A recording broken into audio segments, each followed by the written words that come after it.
Conecto.online. Um jeito novo de compartilhar a novidade.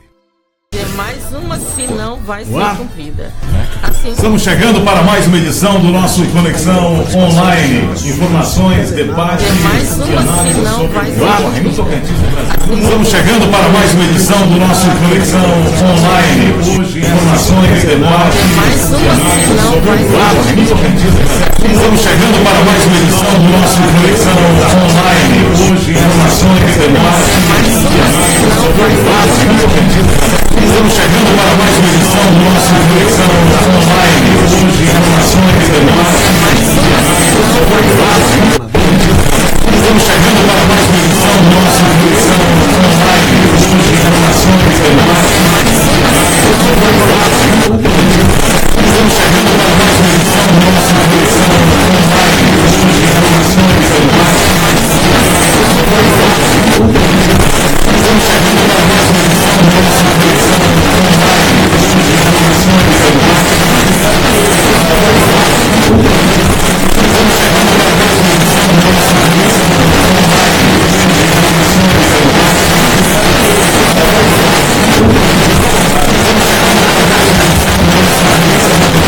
Paulinho, convidados, o destaque da semana e do dia, Vitor, em termos nacionais, tem uma polêmica aí que vai chegar aqui no estado do Tocantins, é a liberação que o governo, que o presidente Temer fez ao vetar alguns artigos da nova lei da reforma política e termina possibilitando que a campanha eleitoral do próximo ano ela seja dominada pelos ricos empresários e ricos industriais.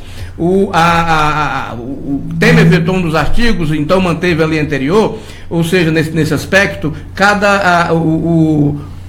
o político, o candidato, ele pode gastar até 10% do seu faturamento do ano anterior, que seria 2017, nas eleições do próximo ano. Ou seja, os caras, por exemplo, o presidente da Assembleia, Mauro Carles, que declarou um patrimônio de 34 milhões em 2014, ou seja, ele pode gastar aí, pode ter já ele mesmo financiar a própria campanha, porque o limite de destinado a campanhas de governadores nos estados do Tocantins, ou seja, que tem mais de 1 milhão de eleitores, o limite é 4,8 milhões. Então, veja bem, aí vem uma discussão, né? Ou seja, a diferença entre faturamento e lucro, né? Veja bem, se o Carles vender uma das propriedades dele aí por 10 milhões, ele vai pagar a campanha dele, não é? Então, assim, houve uma coisa que o presidente Temer fez e que terminou beneficiando, né, os grandes empresários, ou seja, que agora eles podem inclusive se cotizar e eles mesmos pagaram a campanha de um amigo deles, um empresário que eles tenham interesse, né, ideológica ou empresariamente, né? Então, assim, essa legislação ela terminou beneficiando a isso, ou seja, terminou excluindo mais ainda quem não tem recurso da campanha. Veja bem, e olha que temos que realçar que 30%, que aprovaram o fundo de campanha ainda, de 1,7 bilhão, e que será composto por 30% das emendas parlamentares. Então, a população termina pagando essa campanha eleitoral do próximo ano para os ricos. E ainda fica no prejuízo, porque se as emendas não vêm para as emendas, para as atividades que normalmente são conduzidas, acaba ficando no prejuízo duas vezes. Paga e ainda não recebe benefício. Agora veja bem, aí vamos estar num confronto, né? Os governos sempre têm problemas para compor essas emendas parlamentares que são impositivas, né? Eles fazem um toma lá da cá, né? Na época de eleição, será que eles vão segurar o dinheiro das emendas parlamentares por causa dos 30%? Ou vamos fazer o mercado com os 30%, mais o mercado com os 30%? Agora uma dúvida, Luiz Armando. O deputado estadual vai ter que fazer campanha com 1 milhão. Isso vale para qualquer número de habitantes ou é o limite? Não, é pelo número de habitantes. Pelo número de habitantes. Não pode gastar mais que 1 milhão. Não. Não pode gastar mais que 1 milhão. Já viu, né? Teve vereador de Palmas da campanha de 2016, tem um vereador que gastou quase 3 milhões de reais.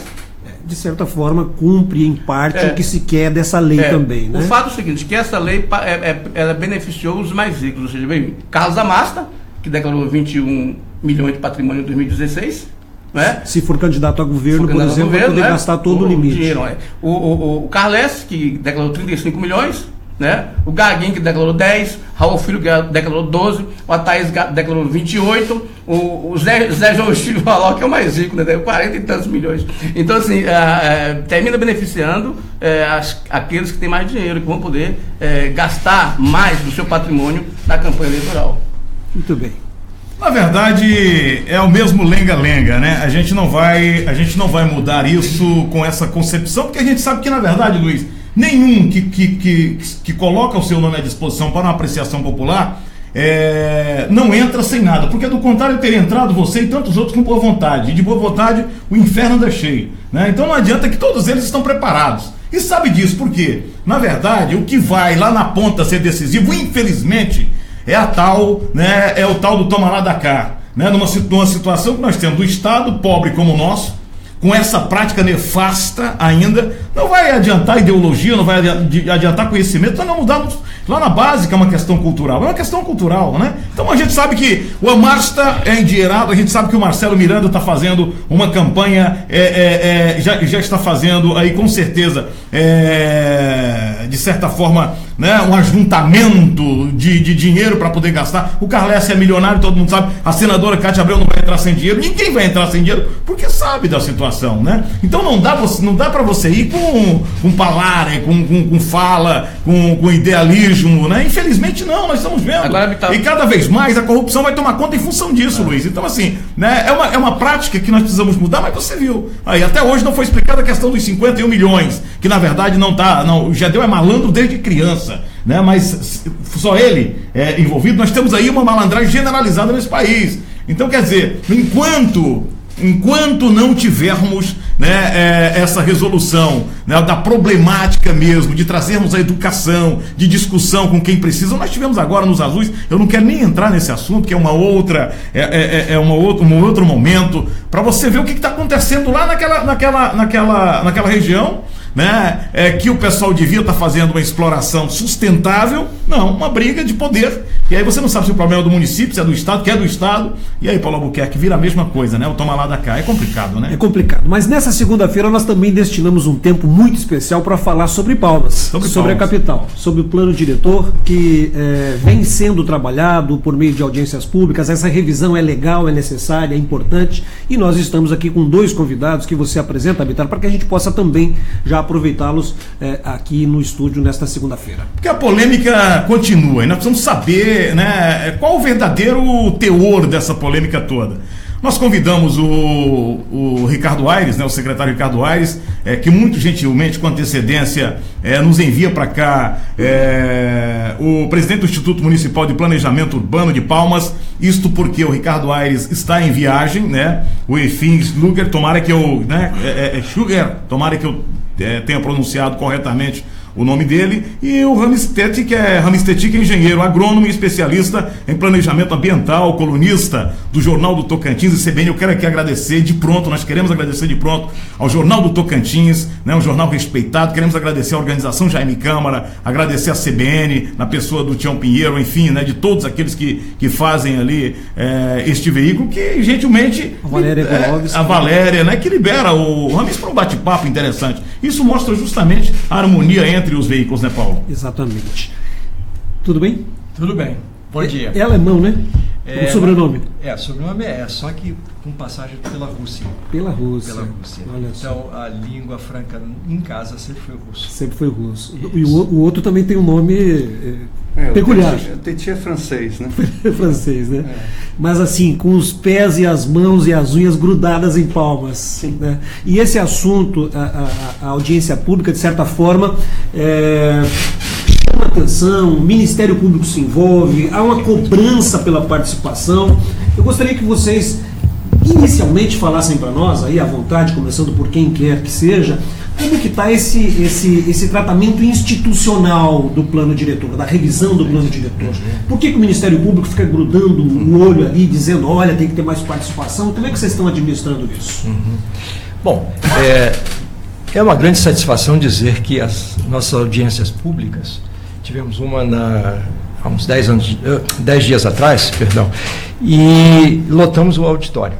Tivemos 400 pessoas e tivemos na pauta o assunto de diretrizes estratégicas e propostas. E esse é o tema fundamental nessa etapa, porque deste tema em diante nós vamos discutir os instrumentos de planejamento e que são realmente as grandes diretrizes para onde vai a cidade daqui para frente, ou seja, nos próximos 10 anos.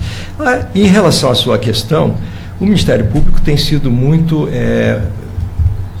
forte na supervisão do nosso processo. O plano diretor, na verdade, é uma construção coletiva.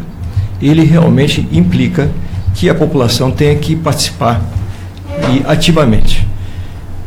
Nós temos mobilizado bastante, tivemos muitas reuniões em comunidades, ou seja, 23 reuniões de leitura comunitária, tivemos umas 10 reuniões de leitura setorial com técnicos de várias entidades, tivemos 5 reuniões regionais recentemente, organizamos um seminário que era modelo espacial de Palmas, convidamos gente de Brasília, do Rio de Janeiro, para participar desse seminário, foi um sucesso, foi na Fieto, e estamos agora com o lançamento de um seminário no fim deste mês de outubro e uma conferência com a qual nós vamos terminar a revisão do plano diretor. Em vez de uma audiência número 4, nós vamos ter uma grande conferência de 2 dias.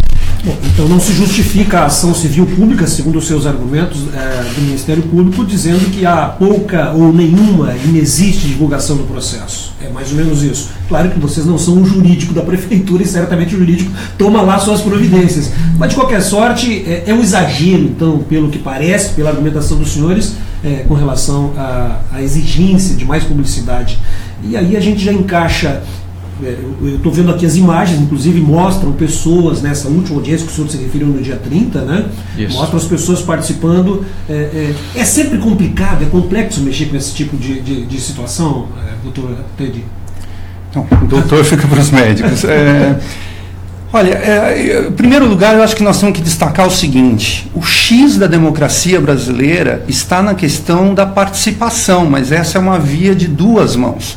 Não adianta termos inúmeras audiências públicas e os cidadãos não participarem. Eu costumo dizer o seguinte: se todo engenheiro, arquiteto, jornalista, médico, biólogo, professores participassem da vida da cidade, ao invés de ficar no Facebook falando mal da vida dos outros, ou vendo programas inúteis, se nós fizéssemos de cada cidade do Tocantins e do Brasil um grande Big Brother e levássemos a nossa expertise, a nossa opinião qualificada, a gente teria um resultado, nós consertaríamos o país.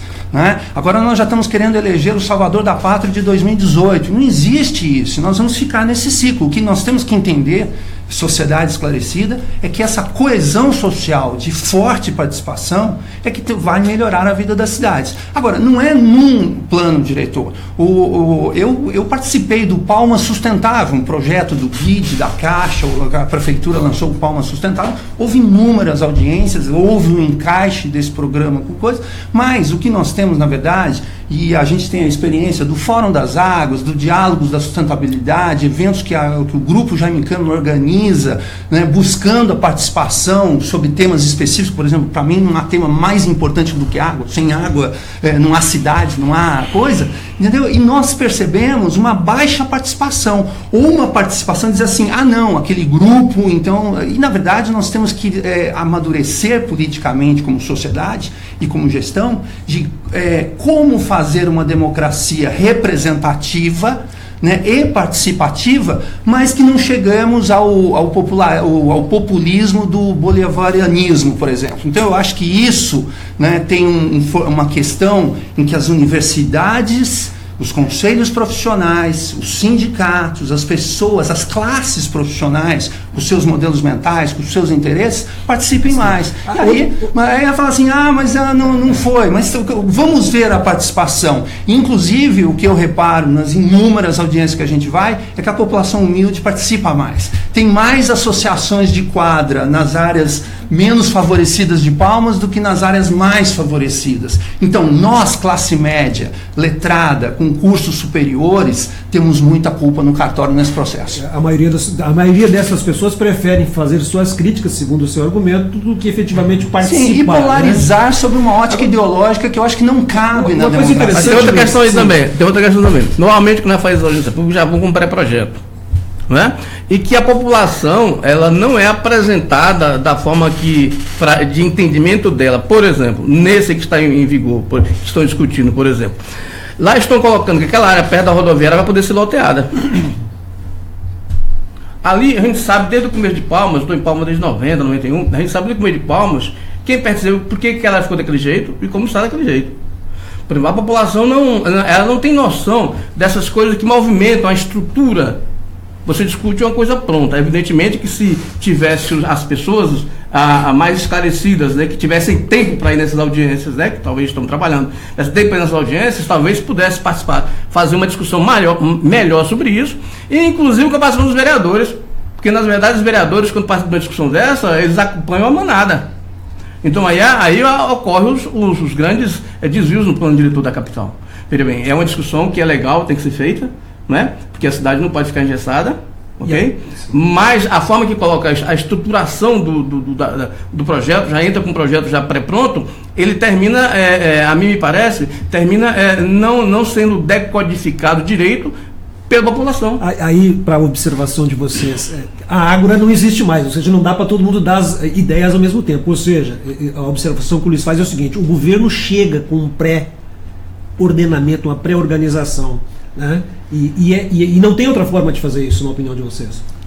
Eu diria o seguinte, na verdade, o grande X do problema é exatamente essa. Como é que a população vai se mobilizar numa época em que a política não está interessante e as pessoas evitam, na verdade, de mobilizações que eles acham que são politicamente influenciadas? Na questão do plano diretor, nós estamos tentando colocar claramente que isso daqui é de interesse de todos, porque a cidade é de todos e esses serão, vamos dizer, as políticas públicas e as estratégias para que essa cidade possa melhorar, possa realmente se desenvolver, em vez de só crescer. O processo em andamento, na verdade, está melhorando também. Nós tivemos na quinta-feira, que era feriado, numa reunião na UFT, organizado pelo curso de Urbanismo e Arquitetura, que teve mais de 80 pessoas no auditório e 6 pessoas no painel. Realmente, ali nós dirimimos muitas dúvidas, havia algumas, vamos dizer, questionamentos até politicamente influenciadas, que ficaram mais aclarados, porque na verdade, há um grande desconhecimento dos processos. O processo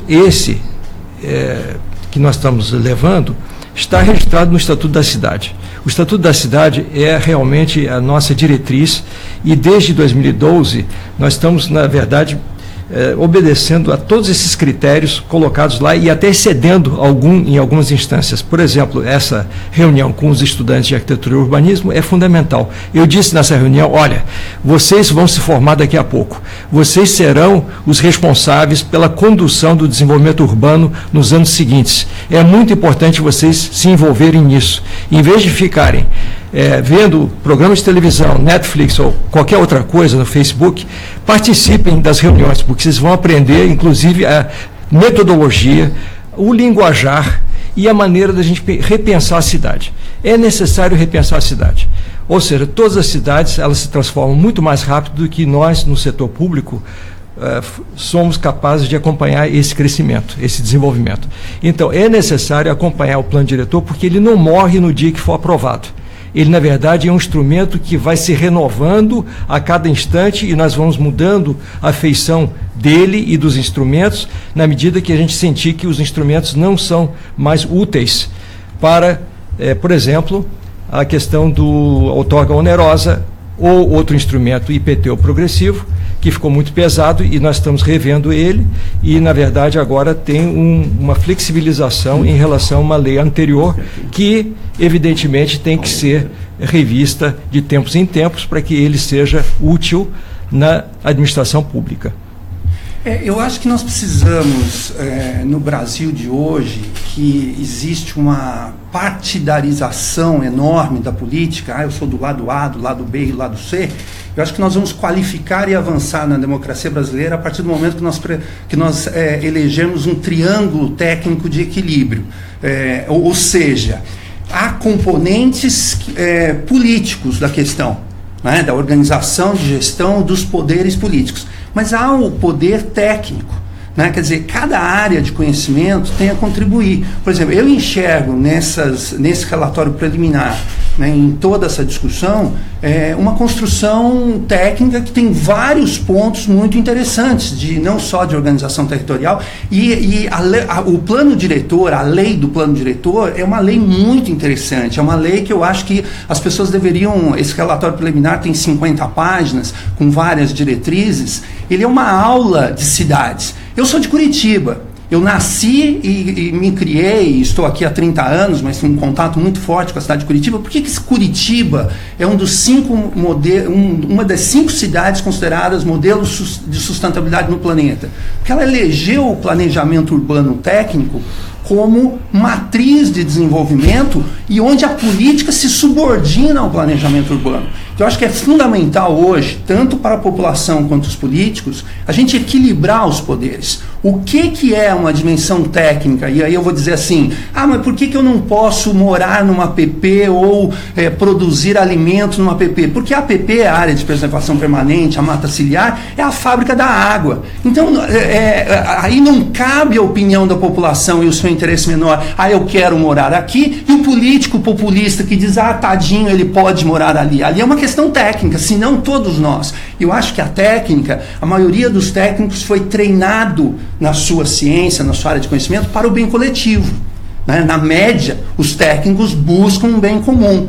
Então, eu acho que nós temos uma solução de rápida melhora para o país, para as cidades, para as regiões, para o estado do Tocantins, a partir do momento que a gente equilibra 3 poderes: a opinião da população, as suas demandas, as suas necessidades, as suas observações, que a população observa bem, mas às vezes interpreta errado. As questões em que essa lógica política eleitoral, que precisa ser mudada, a lógica precisa ser de gestão e não de eleição, né? Mas há essa componente política, e outra é isso que eu chamo de autoridade técnica. Quer dizer, senão daqui a um pouco nós vamos estar discutindo quais os instrumentos e medicamentos que nós devemos usar em cirurgias bariátricas. Não, isso é assunto para um médico. Quer dizer, como se organiza um hospital? Isso é assunto para enfermeiros, psicólogos, médicos, a questão da saúde pública. E essa é a questão que eu acho que permeia o plano diretor.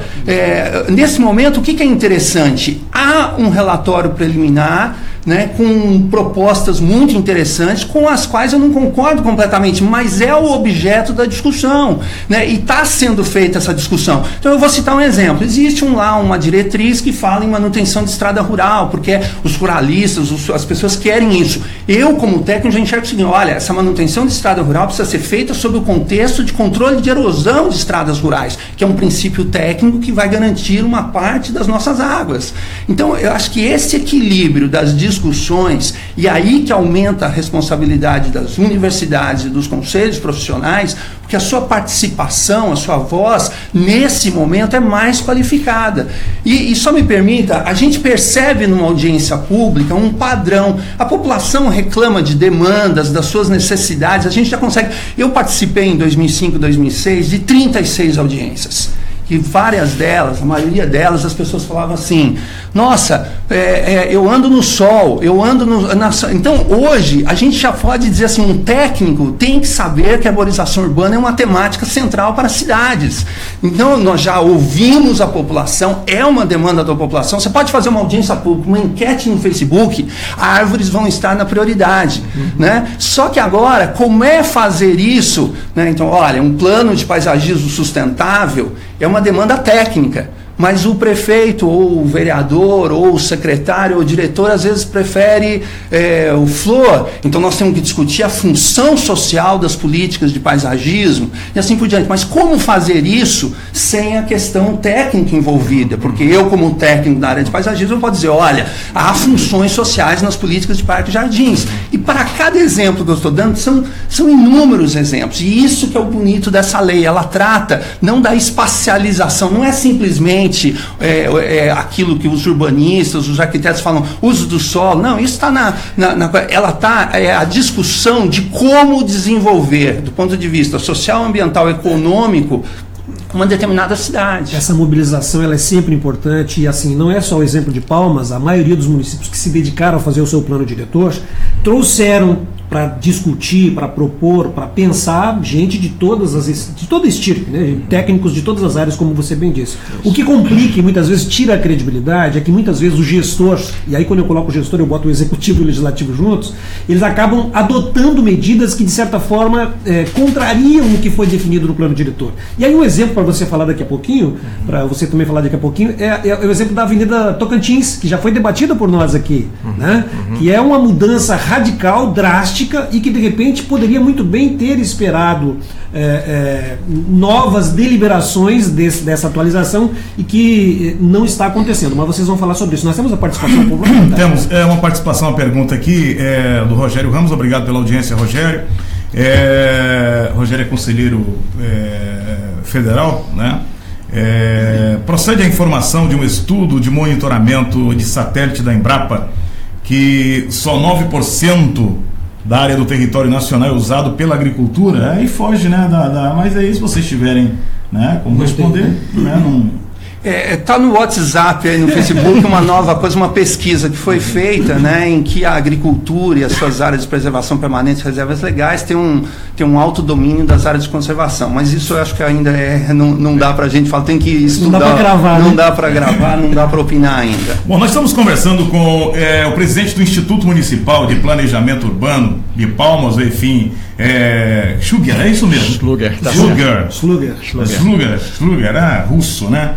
E o Ramisteti, engenheiro agrônomo, especialista em planejamento ambiental e colunista do Jornal do Tocantins, CBN. Nós vamos dar um tempinho, né, só para a gente dar uma aliviada e tomar uma água, e a gente volta já com esse debate importante sobre, né, a discussão, plano diretor da nossa capital. Conecto.online. Um jeito novo de compartilhar a novidade. A curiosidade da Sônia veio bem antes do seu doutorado. O Caio exercitava a criatividade muito antes de se formar. Raciocínio é a base de todos os projetos da Cláudia. Maple Bear, escola bilíngue que adota a metodologia canadense de ensino, uma das melhores do mundo. Acesse maplebear.com.br e agende uma visita. Maple Bear, o que seus filhos aprendem aqui, eles levam para a vida toda.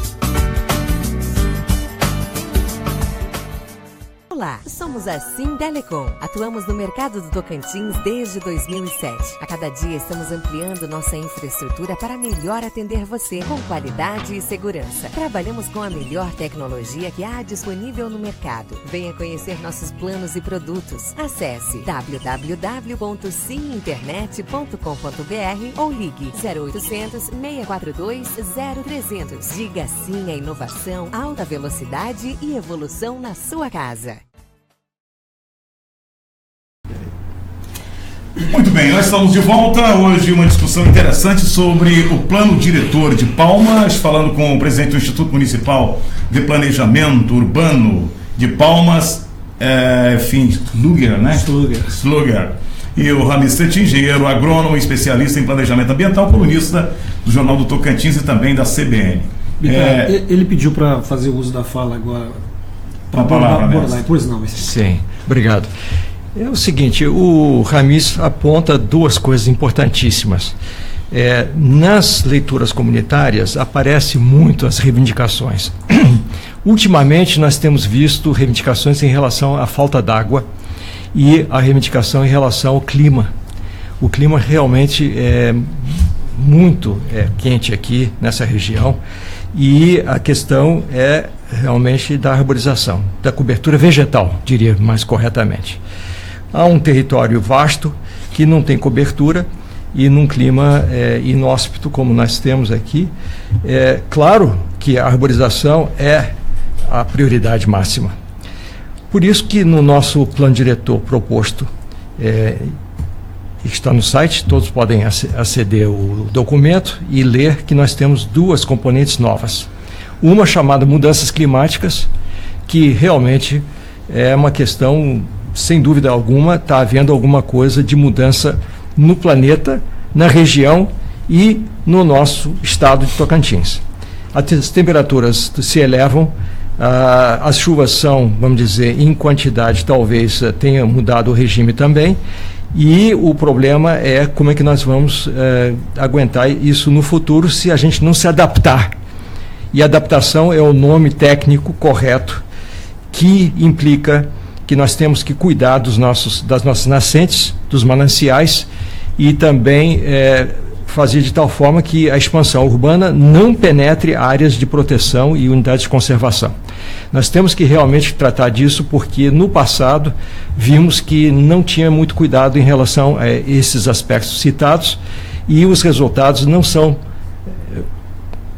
bons, vamos dizer assim. Inclusive porque nós não sabemos, por falta de estudos específicos sobre esse assunto, que nós vamos ter que empreender logo em seguida a aprovação do plano diretor, das ilhas de calor de Palmas quer dizer, município todo, não só da cidade de Palmas. E a questão toda da cobertura vegetal que implica em campanhas maciças de plantio de árvores. Isso nós já estamos iniciando. Tenho essa satisfação de dizer que no Dia da Árvore nós iniciamos um processo que chama-se um programa Pé de Sombra, duplo sentido, pé de árvore e pé de sombra. E estamos com uma meta de plantar 36 mil árvores nesse programa, uma para cada estudante da rede nossa municipal de ensino. E, além disso, nós estamos também pensando como é que nós vamos fazer toda a cadeia de produção para esse programa. Ou seja, temos que ter mudas, temos que produzir essas mudas, temos que ter mudas de um bom tamanho para que elas sobrevivam e temos que ter irrigação boa. As trincheiras têm que ser profundas, visto que nesse temporal agora que tivemos, foram arrancadas árvores gigantescas aqui em Palmas, numa ventania pouco comum, e nós temos que proteger as calçadas, as ciclovias, para que o povo comece a andar e pedalar. Não é só de carro que a gente possa se transportar de um ponto a outro. Inclusive, eu acho muito, muito bom essa discussão que nós temos tido com várias associações de bairro, com presidentes de associações, dizendo o seguinte: dentro da macroquadra que está o problema, que não tem uma padaria, não tem um bom restaurante, não tem uma lavandaria, tinturaria, temos que nos deslocar o tempo todo de carro. Isso não é a longo prazo sustentável. Nós temos que ter um mix de usos. Esse plano diretor está contemplando isso. Nós estamos também contemplando a questão toda da paisagem urbana. O que é paisagem urbana? Não é paisagismo, não. Paisagem. Nós temos alguns atributos que são fenomenais, que é o lago e a Serra do Lajeado. Esses dois atributos, eles, na verdade, têm que ser protegidos paisagisticamente, de forma que eles não percam a sua cobertura vegetal, de forma que as pessoas possam apreciar e vir para Palmas, fazer turismo para um turismo cênico, um turismo de aventura, um turismo de subir a montanha, de participar de esportes aquáticos. Tudo isso pode ser desenvolvido e deve ser desenvolvido, e o plano diretor é um instrumento para nós avançarmos nessa matéria. O senhor tocou num assunto interessante, que o plano diretor, ele contempla a paisagem e não tem como não estar ligada, você falar de paisagem é um paisagismo. Bom, em que pese toda a boa vontade das gestões anteriores, alguns erros, ou não vamos colocar como erro, equívocos aconteceram no sentido da escolha, né, de algumas espécies da nossa fauna, né, da nossa flora. A gente viu, Ramiz, e aí eu gostaria que você explicasse. Por exemplo, não é um conhecedor, um estudioso, mas um curioso que me disse certa feita, quando nós falávamos dessa conversa que nós teremos aqui, que algumas espécies, por exemplo, plantada naquela avenida ali da antiga Jaime Câmara, aliás, da Jaime Câmara mesmo, que desce, não é uma espécie adequada para aquele local, mas sim para um lugar mais alagadiço, mais molhado, digamos. E a gente vê, por vezes, muitas espécies, Paulo, que foram plantadas secando, né, morrendo. Não se adaptam. Não se adaptam, né, Ramiz? De que forma foi equívoco, foi falta do que vocês estão contemplando agora dentro dessa discussão do plano diretor? Ou isso é uma grande bobagem o que nós estamos falando aqui nesse aspecto? Olha, não é bobagem porque há essa preocupação, a percepção do que está errado. Agora, o que acontece? A arborização urbana, ela é componente de uma política de parques e jardins que tem que ter critérios técnicos. E até mesmo dentro da discussão do plano, se valoriza muito a discussão da espécie. E o problema não é a espécie. O problema, né, e nós trouxemos o Congresso Brasileiro de Arborização Urbana para cá e fizemos essa discussão ao longo de 4 dias e tentamos afetar as gestões diversas no Tocantins com essa questão. O problema é que a arborização urbana é algo tão complexo quanto, por exemplo, a medicina. Tem a questão de cova, solos, né? Quer dizer, o plantio envolve o tipo de solo, o ambiente, o tamanho de cova, os cuidados.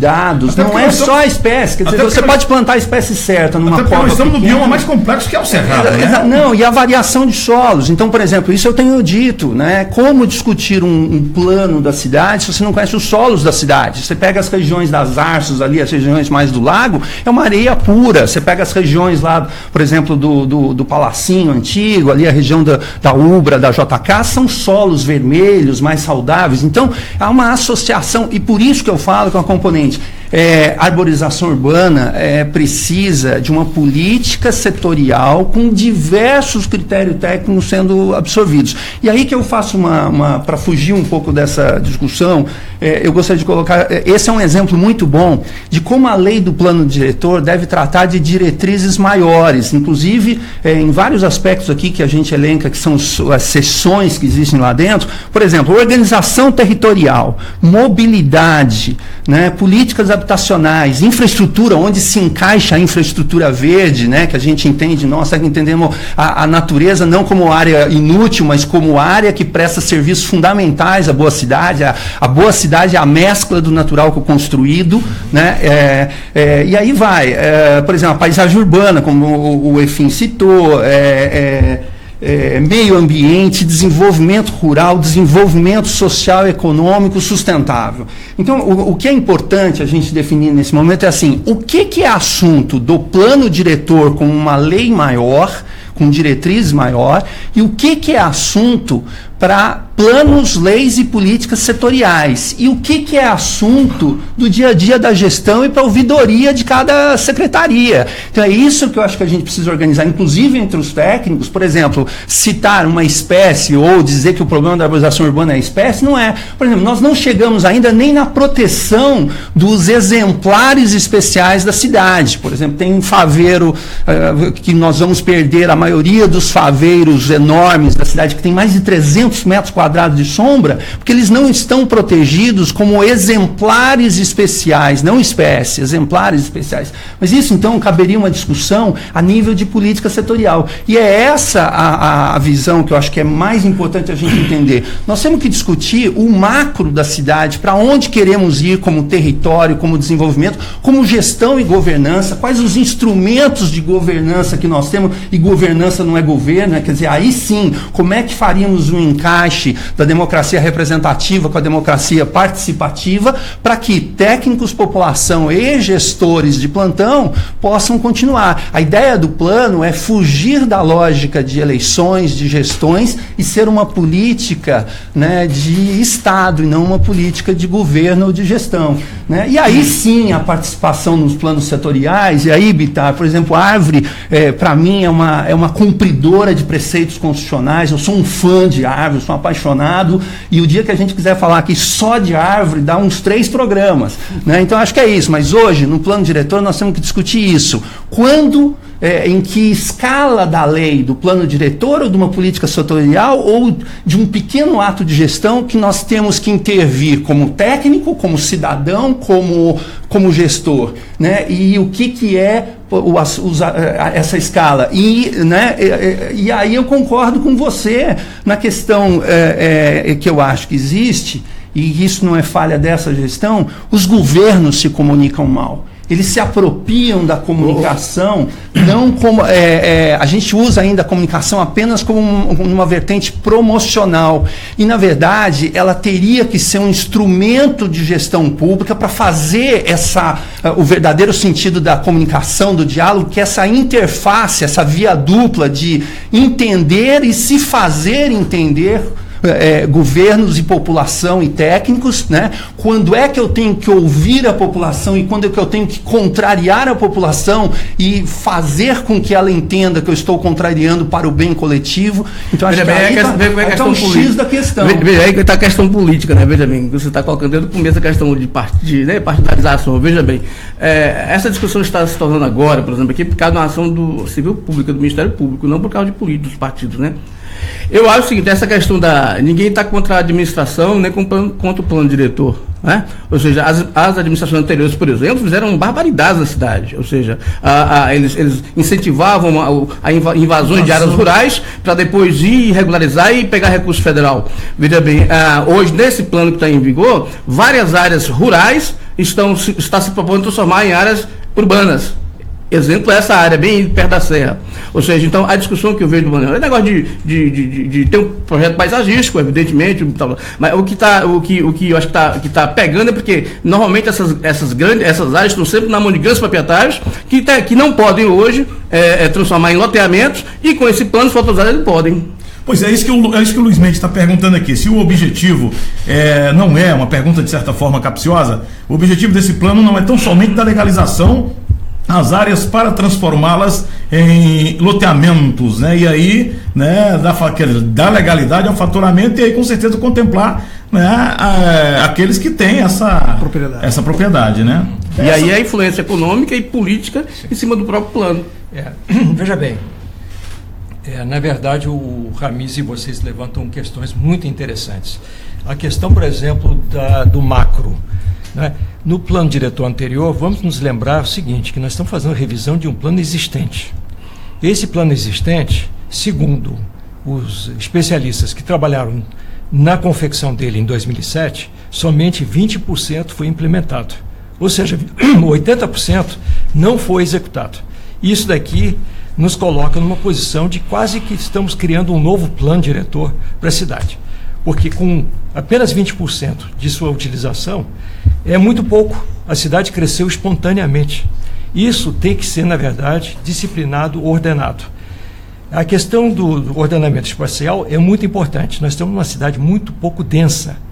Pouco densa significa o custo das infraestruturas rateada por habitante é muito elevado.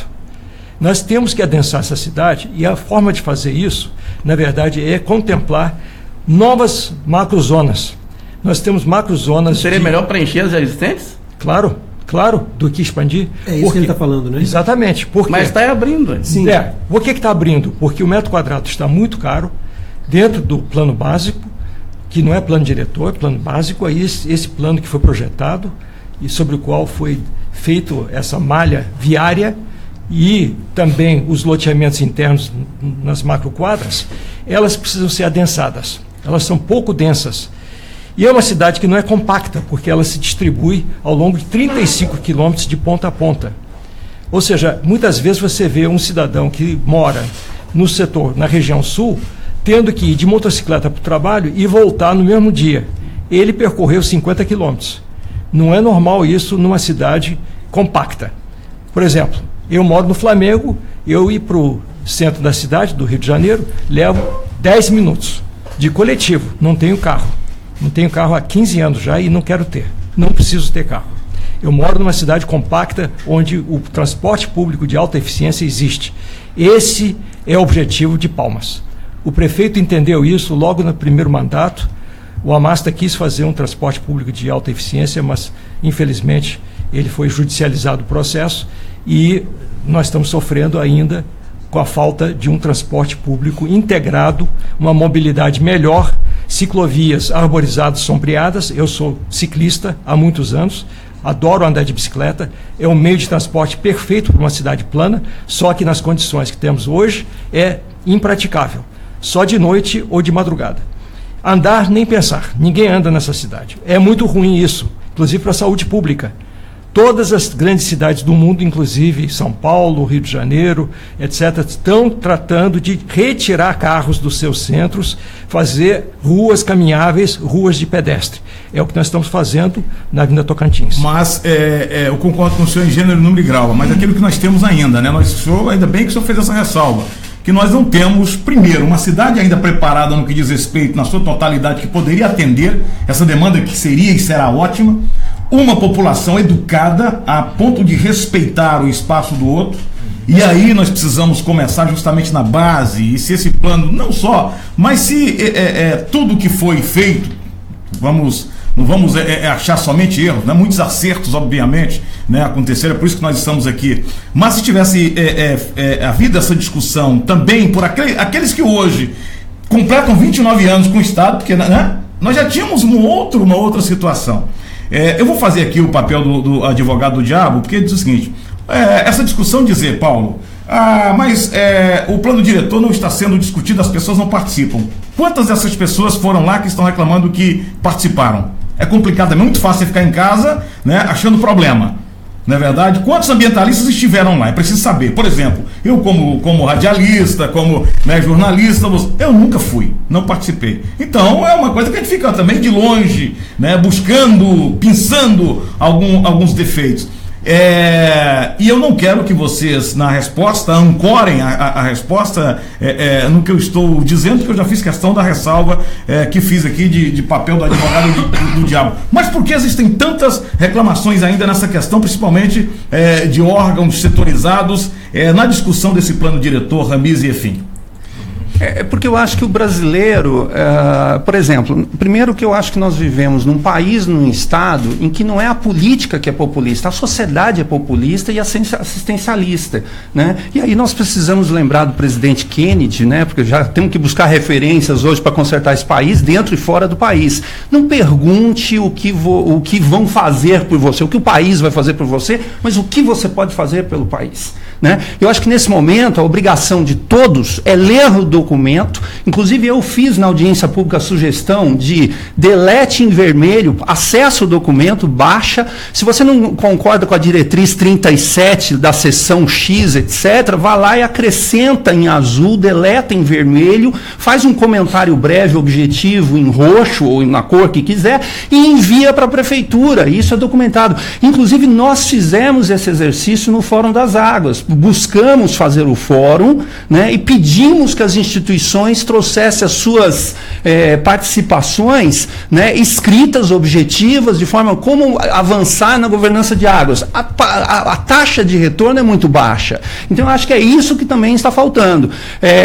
Na verdade, eu acho que aí há uma sugestão que eu tenho feito aos governos e ao próprio plano diretor, é que insiram um capítulo de gestão e governança, né, em que as políticas de comunicação vão nessa direção, né, de um diálogo, direitos e deveres, dever, uma palavra muito pouco falada nesse país, né, em que assim, qual é o dever da sociedade? Então assim, mas a nossa cidade é suja, tem que limpar. Não, e quanto que isso depende da população não sujar? Aquilo que você estava falando de educação social. Eu acho que políticas de comunicação podem mudar isso até a curto prazo. A resposta imediata. Um segundo ponto, né, eu acho que é essa participação. Vai haver um seminário técnico no fim desse mês, eu não sei a data precisa ainda, eu acho que ainda não está marcado. Há uma outra conferência final, né, há um documento a ser discutido onde vários aspectos são tratados para o bem ou para o mal e que há possibilidade de crítica, mudanças, sugestões, intervenções, posicionamentos, né, críticos, e independente da gestão. Eu acho que temos que considerar o seguinte: o plano diretor não é de uma gestão, é de uma cidade. Sim, então, independente a pessoa que não vai lá, a responsabilidade pela conquista de um plano que ele não concorda. Você está entendendo? Quando o governo, o poder público, você não paga para fazer isso. Tanto o executivo quanto o legislativo. Tem um dado interessante, Luiz Armando, que foi só terminar esse raciocínio dele. Esse final de semana, no sábado, uma juíza de Novo Acordo cancelou a licença prévia do Naturatis para a construção da usina Monte Santo. O poder público foi lá, fez audiência pública com todo mundo. Entendeu? É aquelas audiências que levam o ônibus cheio de gente, caminhão cheio de gente, dá bolo, essa história toda. As audiências públicas discutiram a hidrelétrica. Pareceres técnicos, né, lá no Naturatis, aprovaram a concessão da licença e concederam a licença prévia de instalação da usina da hidrelétrica Monte Santo no Rio Sono, lá perto de Novo Acordo, lá onde tem um pato mergulhão, que é um dos raros espécies do mundo que tem no mundo, está lá naquele Olha, veja, a justiça no sábado cancelar, através de uma ação popular de forma liminar, essa licença prévia, depois de 4, 5 meses de concedida, que foi fundada, teria sido fundada, isso por técnicos. Agora tem uma coisa interessante, Ramiz, por exemplo, o doutor aqui falou, falou o seguinte: apenas 20% do que foi definido em 2007 foi definitivamente implantado. De certa forma, isso não explica, não sei como que vocês avaliam isso, não explica esse afastamento das pessoas em perceber, poxa, foi feito um esforço. Eu estou imaginando que foi feito um esforço para fazer a de 2007, como está sendo feito agora. Sim. E é assim que funciona, né? Mas apenas 20%. Não teria que ter mais responsabilidade o agente responsável pela implementação do que foi definido? Ele não teria que ser acionado pela falta de responsabilidade, no caso? Não sei como é que vocês avaliam isso. Olha, mas deixa eu gostaria de... Aí eu volto àquela questão. Nós temos 10 milhões de normas legais. As leis não vão consertar esse país. A educação social, né, aquilo que o japonês faz, trazer a responsabilidade para a sociedade dos destinos de uma cidade, de uma região, é que eu acho que fazem isso. Por exemplo, respondendo ao Luiz Armando sobre a questão da hidrelétrica, é porque nós vivemos num estado que pensa que hidrelétrica e agricultura vai fazer o seu desenvolvimento, sob uma ótica de economia verde, sob uma ótica de outras economias que nós podemos sair, não só do agronegócio. O turismo é a maior indústria do mundo, então nós não temos um projeto de Estado que pense o Estado em todas as suas vocações, possibilidades e mais, de uma forma transversal, porque sob a ótica do engenheiro civil de hidrelétrica, ele está certo. Lá é viável, mas agora, sob a lógica de quem entende de ecoturismo, que sabe que é a maior indústria do mundo, é uma das indústrias com maior índice de democratização, 52 mas foi sob mérito do Naturatis. Não, mas é isso, mas quem disse por isso? Mas aí eu quero colocar um outro aspecto fundamental. Os pareceres técnicos, essa questão de técnica, de parecer técnico, em tese, deveria ser obrigatoriamente seguido, né? Ou seja, deveria seguir determinado tipo de normativo, né? Pelo menos ético e moral, né?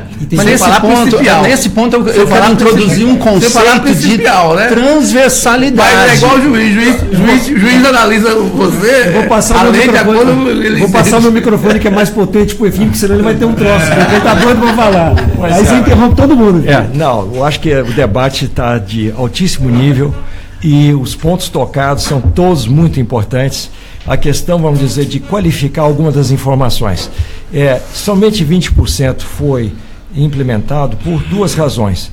Primeiro, o prefeito e a Câmara não se entenderam. Não esse nosso prefeito Amasta, o anterior. Ele depois vetou várias das recomendações que vieram da Câmara. E, ao mesmo tempo, aboliu o Instituto de Planejamento Urbano. Ou seja, são 3 situações em que, na verdade, você diminuiu a importância de um plano diretor ao seu mínimo. Agora, isso não pode acontecer mais. O prefeito Amasta acredita no planejamento, acredita na transversalidade, ou seja, coordenação intersetorial, e nós temos participado muito ativamente nas alternativas e inovações tecnológicas. O Palma Solar, por exemplo, é um programa muito interessante para a nossa região. Nós temos uma radiação altíssima comparado com a Alemanha, comparado com a Inglaterra. No entanto, a Dinamarca, Inglaterra e Alemanha, hoje em dia, a Dinamarca supre 40% com a alternativa energética. Nós temos essa capacidade da energia solar, só que estamos avançando com um passo firme. E nós vamos ter usinas solares no futuro breve, eu espero. E isso daqui resolve, em parte, a questão de construir ou não novas hidrelétricas nessa região, cuja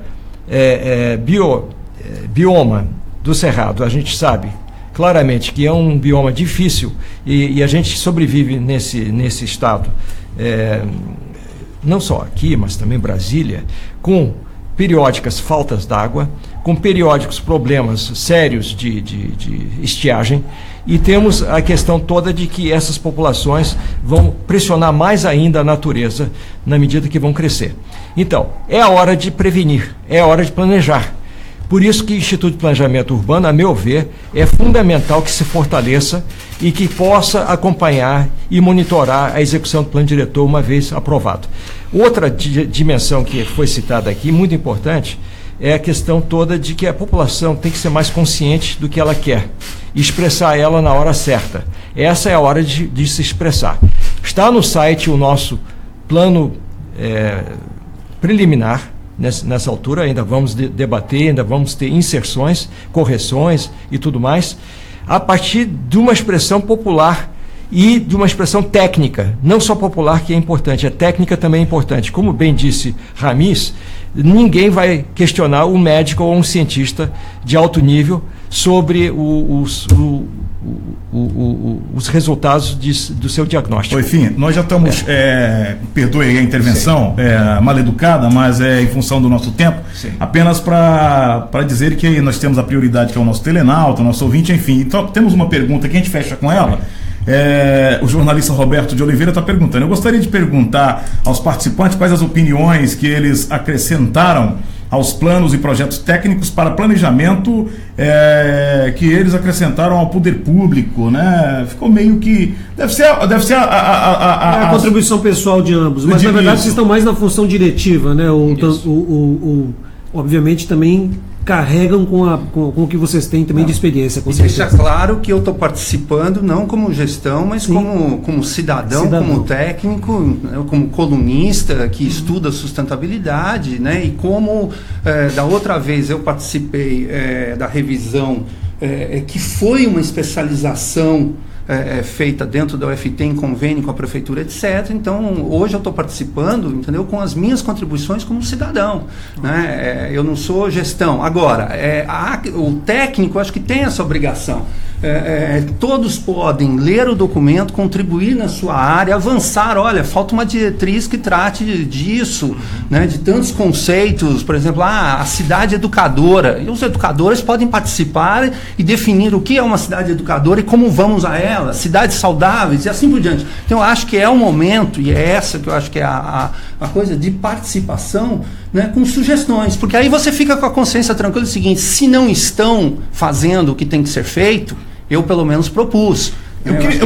Esse é o ponto que nós temos que colocar. Para fechar, saindo um pouco da nossa temática, mas apenas para dizer que essa questão de responsabilidade do Estado, quando o Luiz trouxe à baila a questão da usina e a intervenção da Justiça, né, para dar uma paralisada, para rever o estudo que está sendo feito, e ao meu ver, se continuarmos como estamos, nós vamos virar uma Espanha, né, com a problemática que está com a falta d'água lá, e já estamos vendo o nosso Tocantins e o Araguaia morrer. Que reportagem brilhante ontem, né, do Raimundo José sobre a morte do São Francisco. Veja só, nós temos azuis e eu vou estar trabalhando essa matéria hoje. O que acontece, Paulo? O Estado não adotou, o Estado não fiscalizou, o Estado não planejou. Agora o Estado chega para punir. Colocou um correntão na entrada dos azuis, que é para mim um dos santuários que nós temos, um lugar belíssimo, naquela região onde tem mais de 252 cavernas, ali no município de Aurora. E aí o seguinte, o Naturatins emite uma intimação, Luiz, e uma determinação dizendo, olha, você precisa tirar para um dono de um restaurante lá esse asfalto que está aqui no seu estacionamento em 30 dias, sendo que não foi o cara que fez o asfalto, quem fez foi o Estado. E aí o trabalho que o cara vai ter, e outra coisa, em vez de fazer um estudo planejado, não. Passa a corrente, eu acho que aí está legitimamente perfeito para não haver aquela entrada ali de carros, enfim, aquela movimentação. Mas aí não discute para saber o seguinte, e os nativos? E o cara que precisa fazer, descarregar a sua comida ali, a sua bebida, enfim, é um negócio meio atropelado, meio, né? É muito erro, é um erro atrás do outro, né? Isso é verdade. Bitar, agora você traz para Palmas, por exemplo. Eu tenho um amigo da noite pro dia na administração Raul Filho, ele virou vizinho de um posto de gasolina. Veja bem, era uma área pública que o prefeito desafetou para transformar em área comercial, vendeu para o empresário, e o cidadão, meu amigo, amanheceu com um posto de gasolina na hora da casa dele. Uma bomba, né? Uma bomba mesmo. Imagina a questão de segurança, a questão do plano diretor. O plano diretor prevê um estudo de impacto de vizinhança. Então, essa é a diretriz que tem que ser colocada. Qualquer empreendimento tem que ter estudo de impacto de vizinhança com audiência pública. Em áreas vezes na cidade, tem umas áreas entre quadras, são áreas... para jardim, o urbanista na época pensou com a história. Quase sempre tinha um pé de fava, de bodoqueiro, que o Siqueira disse que é fava de bolota.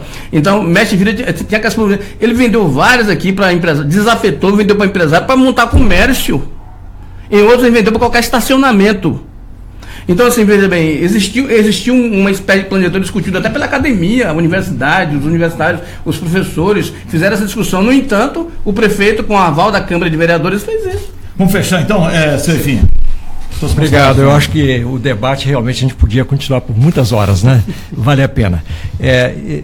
Se tocou aqui num ponto muito importante, que a gente não pode, na verdade, fazer uma cidade boa com ações espontâneas e pontuais. Nós temos que realmente ter uma ideia das vocações de cada área, do que a gente quer proteger, daquilo que a gente quer que o futuro não tenha escassez, por exemplo, de água ou de panoramas, paisagens, pôr do sol na Graciosa. Tudo isso, na verdade, é o grande atrativo de Palmas. Nós temos que proteger isso. Não dá para se fazer realmente um desenvolvimento espontâneo dessa forma.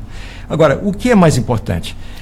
Temos também que fazer estudos e master plan de diversas áreas. Nós estamos, nesse momento, fazendo uma da região sul, que vai abarcar a área aeroportuária, a área toda de Aureniz, Taquaralto e Taquari.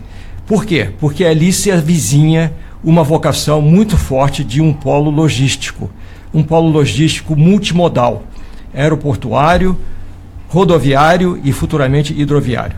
Isso é muito importante para a nossa região, porque, na verdade, Palmas não é somente uma capital do estado de Tocantins, é também um centro regional que atrai muita coisa, comércio de exportação, de importação, a questão de turismo que ainda está engatinhando, mas vai realmente tomar um vulto quando a gente tiver melhor estruturação desse setor. Esse é um setor econômico muito importante. Temos outra coisa que é a questão toda de uma cidade cara, e ela não é competitiva. O que eu quero dizer com isso? Goiânia ganha da gente, por exemplo, em relação a transporte aéreo. Por quê? Eles lá já têm um nível de competitividade que eles competem com Brasília e com outras capitais, e nós podemos, na verdade, fazer com que Palmas seja competitivo nesse setor. E é importante que ele seja. Por quê?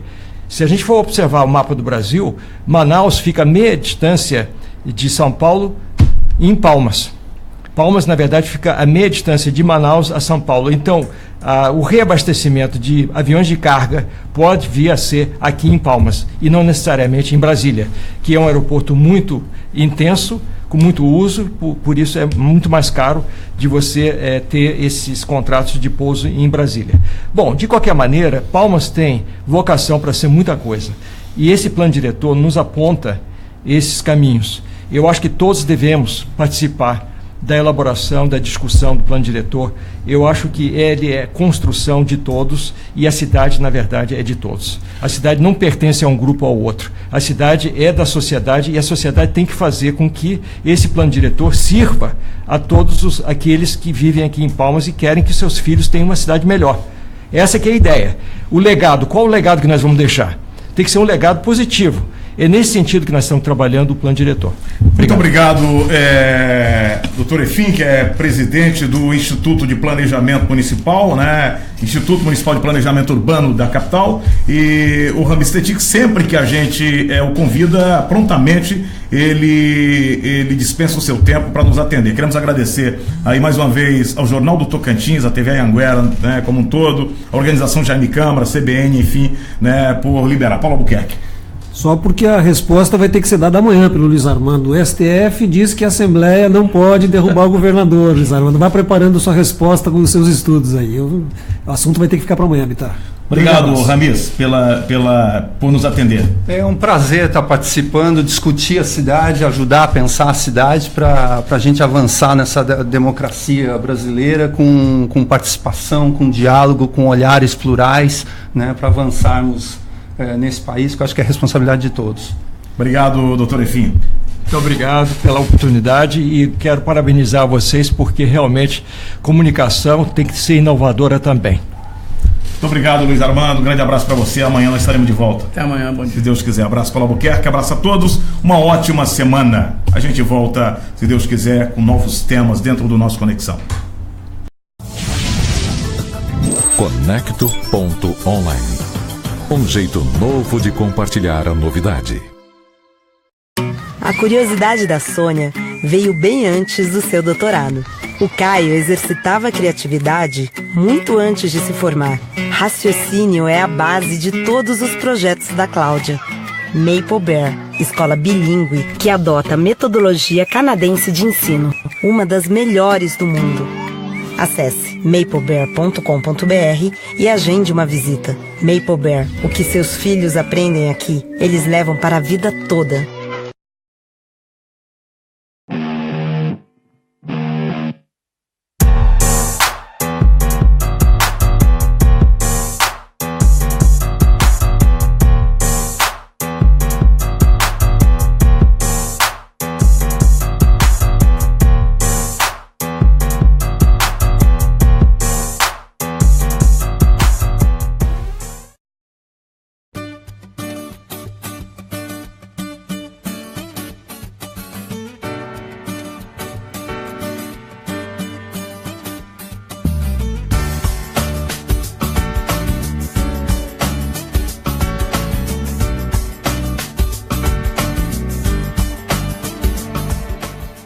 Olá, somos a Sintelecom. Atuamos no mercado do Tocantins desde 2007. A cada dia estamos ampliando nossa infraestrutura para melhor atender você com qualidade e segurança. Trabalhamos com a melhor tecnologia que há disponível no mercado. Venha conhecer nossos planos e produtos. Acesse www.siminternet.com.br ou ligue 0800 642 0300. Diga sim à inovação, alta velocidade e evolução na sua casa.